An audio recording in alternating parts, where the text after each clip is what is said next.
Assalamualaikum warahmatullahi wabarakatuh. Di sini kami akan menjelaskan tentang Google Spreadsheet, di mana Google Spreadsheet ini merupakan materi yang terdapat dalam mata kuliah Teknologi Media BK yang diampu oleh Bapak Khotibul Umam MT. Anggota kelompok 6 diantaranya yaitu Rahmat Kurniawan, Ayu Nur Salama, Elsa Mayora, Yamilatus Salihah, dan Nurhofifatus Soleha. Perkenalkan, nama saya Rahmat Kurniawan. Saya di sini akan menjelaskan tentang Google Sheet. Google Sheet adalah sebuah software atau perangkat lunak yang berbasis web yang dikembangkan oleh Google untuk membuat tabel perhitungan sederhana atau pengolahan data. Software pada Google Sheet ini merupakan sebuah data yang diprogram, disimpan dan diformat secara digital dengan tujuan serta fungsi tertentu. Nah, fungsi software di Google Sheet ini untuk membuat tabel perhitungan sederhana atau pengolahan data, seperti itu. Lanjut kepada pengertian cloud computing. Lanjut kepada pengertian yang kedua, yaitu Google Sheet perangkat lunak berbasis cloud computing atau komputasi awan. Ini mengandalkan koneksi internet untuk dapat membantu interaksi dan kolaborasi para penggunanya. Nah, cloud computing di sini ialah metode penyampaian berbagai layanan melalui koneksi internet. Contohnya pada cloud computing ini ialah seperti penyimpanan data, server, database, jaringan, dan perangkat lunak. Seperti itu, teman-teman. Baik, di sini saya akan menjelaskan mengenai dasar-dasar dari Google Spreadsheet, yaitu kolom, baris, dan sel.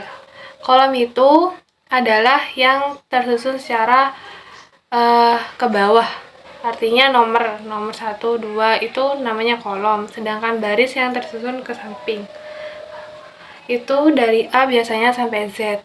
Sel itu pertemuan dari kolom dan baris.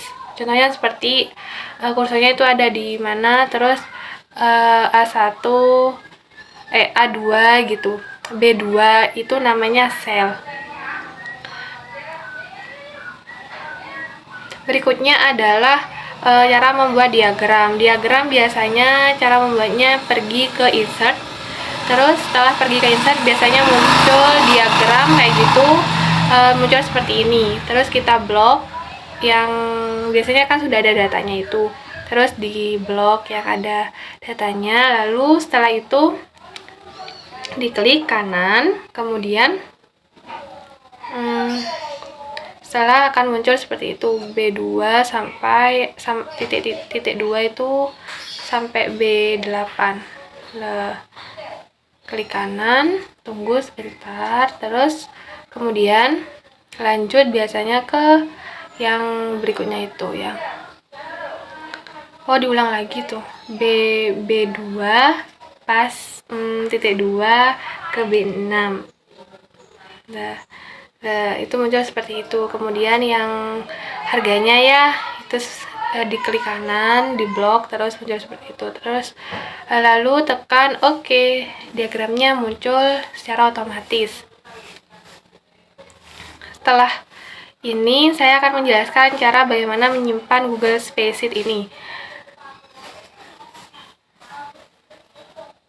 Cara menyimpannya adalah kita pergi ke file terlebih dahulu, lalu kita cari download, kemudian Microsoft Excel, lalu klik, terus biasanya tersimpan secara otomatis. Kita cek dulu ya, sudah tersimpan secara otomatis. Itu berikutnya adalah rumus-rumus penjumlahan biasanya sama dengan pencet sama dengan lalu sum itu dijumlahkan ke samping. Berikutnya adalah itu rata-rata itu average sama dengan ini saya ratakan ke ke samping ya. Terus Average rata-rata, lalu sama dengan average, terus enter. Average, lalu enter.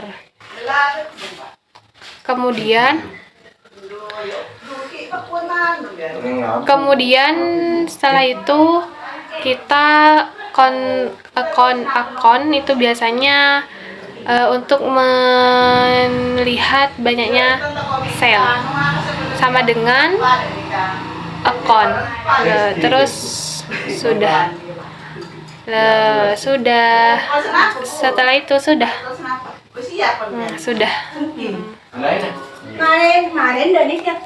Selanjutnya, rumus-rumus yang penting. 1. Assume, berguna untuk melakukan penjumlahan. 2. Average, berguna untuk mencari rata-rata.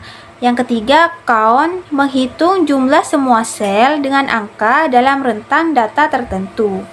Yang keempat, max, berguna untuk mencari nilai tertinggi dari suatu data. Yang kelima, min, mencari nilai terendah dari suatu data di Google Sheet. Yang keenam, trim, berfungsi untuk merapikan data. Yang ketujuh, proper, berguna untuk merapikan data yang tidak sesuai format. Dan yang kedelapan, Google Translate, menerjemahkan kalimat yang ada di dokumen. Dan yang terakhir, 9, run between, berguna untuk menghasilkan sebuah nilai dengan cepat. Lalu saya akan menjelaskan tentang istilah-istilah yang ada di dalam Google Sheet. Pertama, itu namanya kolom. Kolom itu adalah sel yang arahnya ke vertikal atau ke atas. Jadi, kalau teman membuka Microsoft Excel atau misalnya Google Spreadsheet atau Google Sheet ini, maka teman-teman akan melihat kotak yang arahnya itu ke atas bawah. Nah, itu disebut kolom atau yang sel yang arahnya bentuk vertikal. Nah, lalu yang kedua ada namanya row. Row itu adalah bentuk sel yang arahnya itu ke samping. Jadi teman-teman jika misalnya membuka Google Spreadsheet atau Microsoft Excel lalu melihat kotak atau sel yang arahnya itu menyamping ke kanan dan ke kiri, maka itu disebut sebagai row. Lalu ada ketiga itu istilah di dalam Google Sheet yang sering kita temui, istilahnya adalah sel. Nah, sel itu adalah satuan kotak-kotak itu yang ada di dalam Google Sheet. Jadi kalau teman-teman membuka lagi Microsoft Excel gitu, yang kotak-kotak itu, maka itu disebut sel. Jadi sel itu juga dapat dikatakan sebagai bagian dari row dan juga kolom.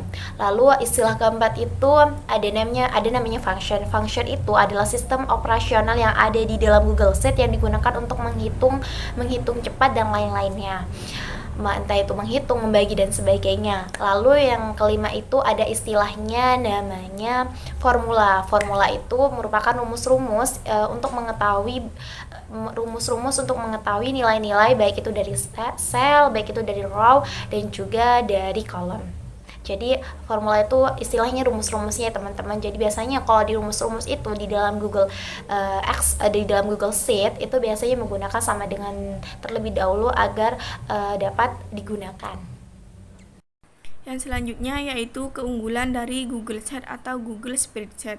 Yang pertama, berbasis code, di mana dalam pengertiannya tadi sudah dijelaskan bahwasanya Google Sheet atau Google Spreadsheet ini merupakan perangkat lunak yang berbasis code atau awan. Maksud dari kata berbasis code ini yaitu file pekerjaan kita akan secara otomatis tersimpan di code atau awan. Jadi kita tidak perlu khawatir dengan gangguan padam ataupun listrik mati, karena secara otomatis file pekerjaan kita akan tersimpan di cloud atau awan. Yang kedua yaitu fleksibel. Maksudnya kita dapat mengakses Google Spreadsheet ini dimanapun dan kapanpun, karena sifat dari Google Spreadsheet ini yaitu fleksibel. Yang ketiga yaitu ringan. Maksudnya kita tidak perlu mendownload aplikasi khusus untuk mengakses Google Spreadsheet ini, karena kita dapat mengaksesnya melalui Google ataupun Chrome. Yang keempat, gratis. Jadi kita tidak perlu berbayar dalam menggunakan Google Spreadsheet ini. Yang selanjutnya yaitu kelemahan dari Google Spreadsheet. Yang pertama, kurangnya fitur profesional. Nah, di mana Google Spreadsheet ini pada sebagian orang kurang cocok karena fitur-fiturnya masih belum lengkap, terutama kepada pekerja yang kesehariannya berkutat dengan angka dan data-data. Yang kedua, memerlukan koneksi internet. Jadi, kita tidak dapat mengakses Google Spreadsheet ini jika tidak ada koneksi internet. Mungkin cuma itu yang dapat kami sampaikan. Kurang lebihnya mohon maaf. Wassalamualaikum warahmatullahi wabarakatuh.